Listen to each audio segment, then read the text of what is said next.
Hey, what's going on, everybody? It's Not Your Average Josh back here for another movie review, and today I'm here to review the new Scream 6 movie, the next installment in this classic horror franchise.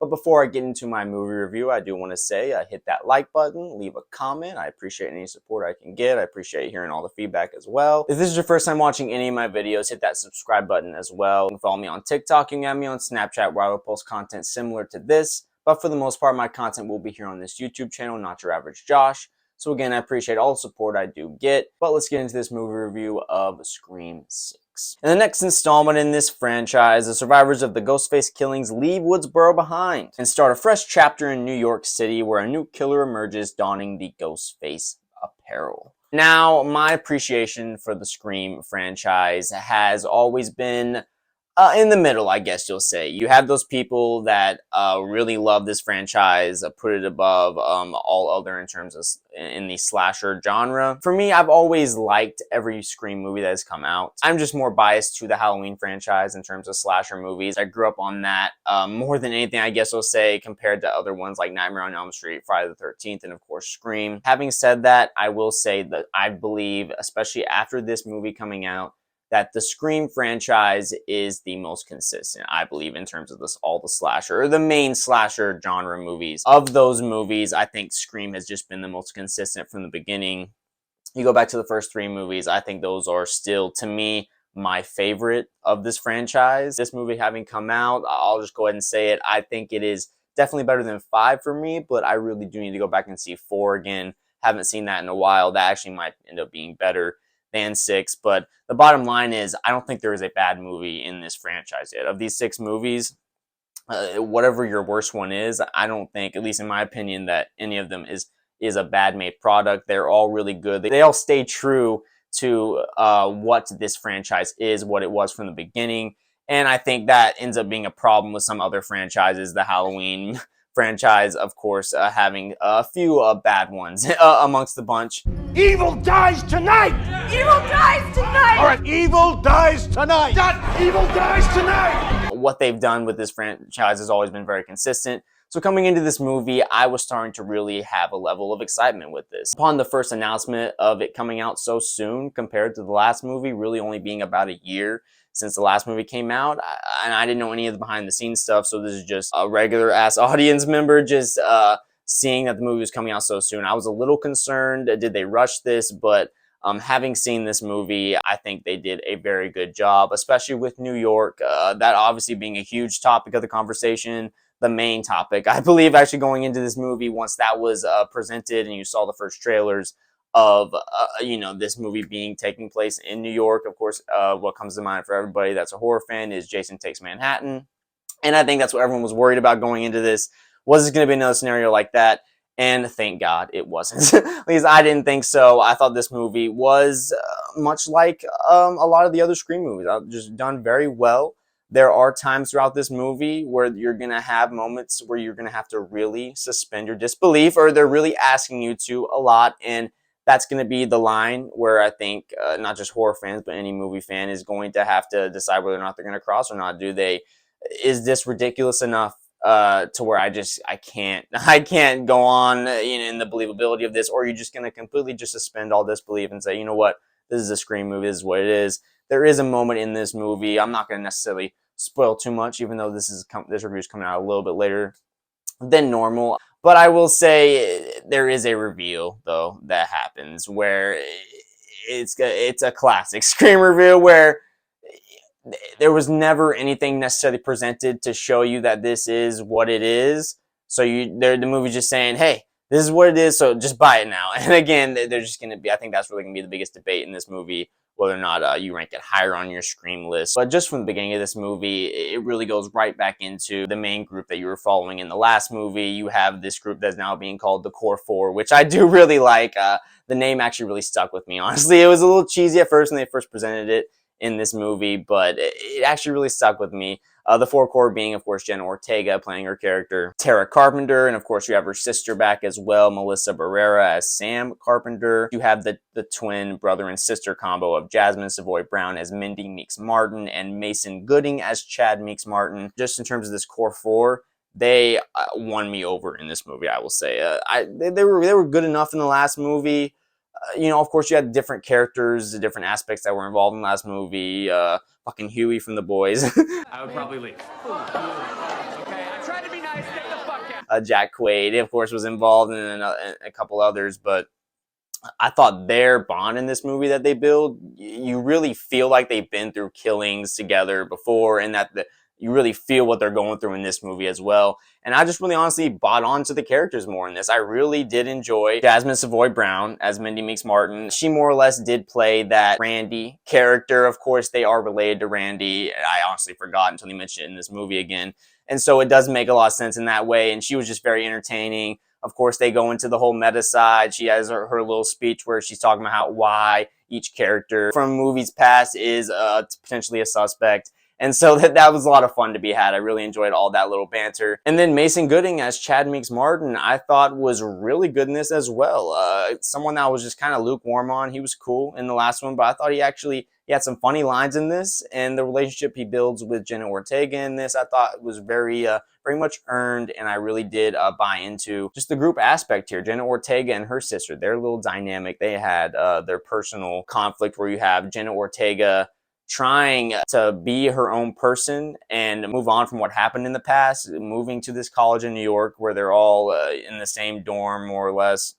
And then you have her sister, who is very much the controlling, not necessarily purposefully trying to be a control freak, but she is just so over her sister's shoulder all the time. She doesn't want to get hurt at all. And it's just causing this rift between the two. And I love that little conflict that goes on in this movie. It felt very natural and made sense after what happened in the last movie. And what ends up building, again, this bond between those four, the core four in this movie, I just really enjoyed. They felt like a very close-knit group. Jack Champion had a nice role in here as Ethan Landry. You had Josh Segarra in here as Danny Brackett, who ends up starting to date the character Sam. That's also a little interesting dynamic that she has going on, where she's dating this guy, but she doesn't want her sister to know or anybody to know, because she doesn't want anyone to think that she's moving on and that it's okay to live your life. She's caught in this survivor's guilt. And then also they do have this other angle in this movie as well of people starting to blame Sam. This conspiracy going around that she actually orchestrated the killings in the last movie, which I thought was an interesting angle as well. You also have Liana Liberato as Quinn Bailey, the slut of the group. I guess you'll say. She's also living in this dorm with them,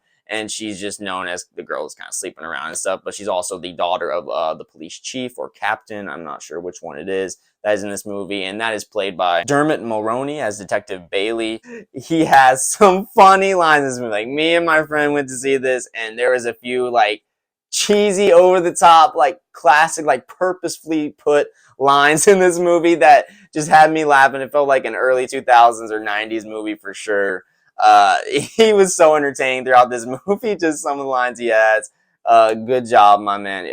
A really good actor. You also had Devin Nakota in here as Annika, another one of the friends now involved in this friend group here in New York. Aiden Panettiere as Kirby Reed. Of course, a lot of people are going to be talking about this, along with another returning character that we'll talk about here in a minute. In terms of her overall character, again, not to get into too much spoilery territory here, when she's first introduced in this movie, I was a little underwhelmed by her character. I'm not going to lie. The way they had her returning, she's a part of the FBI all of a sudden.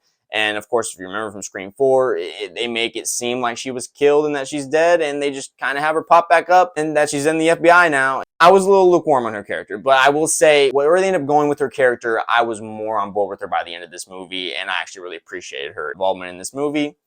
Now, you also had Courtney Cox, of course, coming back as Gail Weathers.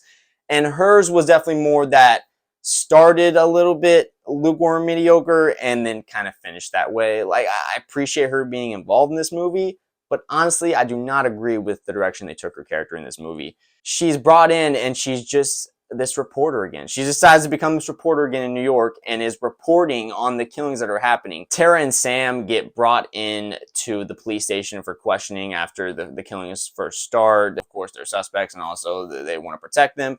But as they come out of the police station, Courtney Cox's character, Gail Weathers, gets introduced by her just coming out and just asking a question. She literally, after all they were through, just in Scream 5 alone, and all she's been through with this shit, she just comes out as a regular-ass reporter and just asks them a random question. It felt very awkward and weird. And then you have this weird. This is just the whole opening scene of this. You have this weird moment where Sam like tries to punch Gail, and then she does this weird like juke out of the way that felt very fake, like very orchestrated, very choreographed. Like it just felt so weird. Like it almost felt like they were imagining her for a minute. I really thought like, are they just imagining her? She's like a ghost or a figment of their imagination. And then you have Jenna Ortega's character Tara punch her. She really does punch her, and I got the little callback and whatnot, and what they were doing there, but honestly, it just felt like a very awkward moment. I just did not like that, so it just felt flat, just her entrance into this movie. And then as it goes on, she's involved in what goes on with Ghostface, but honestly, it just felt like a very flat performance for me, and nothing necessarily against Courtney Cox, but honestly, it didn't necessarily work for me. Kirby bringing her back in, that worked a lot more for me in the end. But the acting overall, I'd say, was really good across the board. Nothing necessarily too spectacular. I think the standout is going to be for me Jenna Ortega in this. I think she, again, is just really great in this. Her sister as well, I think, is also just their dynamic being the people really at the center of a lot of the stuff going on. And then, of course, their friends in that core four, they're definitely the highlight for me. The bond that they built in this movie, I'm really in on their characters, especially going forward, seeing where they go. The first two acts of this movie, I thought they really utilized the killings very well. There were some really brutal killings in this movie that just, even though this far into the franchise, still stuff that really just like, oh shit, like really makes you react, made me react out of my seat. They utilized the locations in New York, I thought, very well. They didn't go over the top with it. They did it very true to what it was. I did see some people complaining about the fact they didn't use different type of weaponry as much. Ghostface still stuck to the knife for most of the stuff, I will say. But honestly, I thought because they used the locations in the way they did, it really worked for me overall. But now getting to the third act of this movie, there is a classic reveal in this movie. In every Scream movie, there is a certain reveal that, again, as I was explaining earlier, is that line in the sand where you decide, okay, am I going to just go with this and believe it, or am I not? Is it believable enough? Does it feel like something that could be realistically, potentially in this world that they've created for us, something that could happen? And for this movie with me, I for the most part bought in. But there was a level that was just very abrupt and unrealistic to me. I won't say exactly how they do it, but they do just present who the killer might be pretty much out of nowhere. And it does fix a few things that I was a little mixed on earlier in the movie. But I will say overall, if you really think hard about it, it won't make as much sense as I'm sure the director and the writers might have hoped. But I think at this point, this movie, they know what this is, this franchise, and I think they execute that very well, and they're not so concerned on being this, mind-blowing, oh shit, like this is such great writing, this is how it was. They know what this franchise is, the Scream franchise. You're here for the kills, and if the reveal just has to be good enough, and I think it was good enough at the end of the day. And there's just some level of ridiculousness to it, and there is some things that also happen within the third act that doesn't make sense. I will say that in the moment I'm like, okay, wait, but how did that guy get here if that happened to him? There are a few moments like that, I will say, where it's, oh, well, that's not necessarily believable. Like, I'm happy that happened in a way, but that shouldn't have happened. And there is some moments, again, once the reveal happens, where you're going to look back and say, well, how did they pull that off? That seems like pretty quick and in the moment. I think in every Scream movie, there is moments like that. But I do think, like all the other Scream movies, in the end, this movie just still worked for me for the most part. The first two acts were very well done, very consistent. The kills I thought were very nice, very entertaining. Brutal at times, very noticeably brutal. And once you get to the third act, it's just going to be all on, as an audience member, are you buying in or not? I think that's really what it is. I didn't think it was too ridiculous where like you had to completely, where just like, oh, this ruins the movie. But I know some people might think that way. But in the end, it worked enough for me. While I did recognize there was some ridiculous shit within this that was happening, it still did everything that I want. I got everything I wanted from this movie. The story was interesting and good enough. I also didn't expect it. I was very, I thought for sure they really try and push you one way, subtly, but also sometimes a little bit in your face of like you're supposed to be expecting this one character, one or more characters, I will say, and then they do give you that reveal where I just was not expecting it at all. So in that way, it kept me on my toes. Again, with that reveal, it's just going to be on, is it realistic enough for you to want to buy in? But that's really my main thoughts. Not my favorite slasher movie franchise, but I will admit, after this movie, I basically said to myself, you know what? I never really even thought about it in this way, but this is definitely the most consistent slasher franchise, I think, to me. I'm going to give Scream 6 a 7.5 out of 10. Had a blast at the movie with this still. I think it's still consistent and on par with the other movies in this franchise, but I want to hear what you guys think. Did you see this movie? Do you not care to see this movie? If you have seen this movie, what do you think? Do you like it? Do you hate it? Do you hate the direction they went with it? Do you think it is on par like me with a lot of the other movies in this franchise? Any comments, I very much appreciate any support I do get. You can also hit that subscribe button if this is your first time watching any of my videos. That is very much appreciated as well. You can follow me on TikTok. You can add me on Snapchat, where I will post content similar to this. But for the most part, my content will be here on this YouTube channel, Not Your Average Josh. You look for more videos very soon, and I'll talk to you guys later.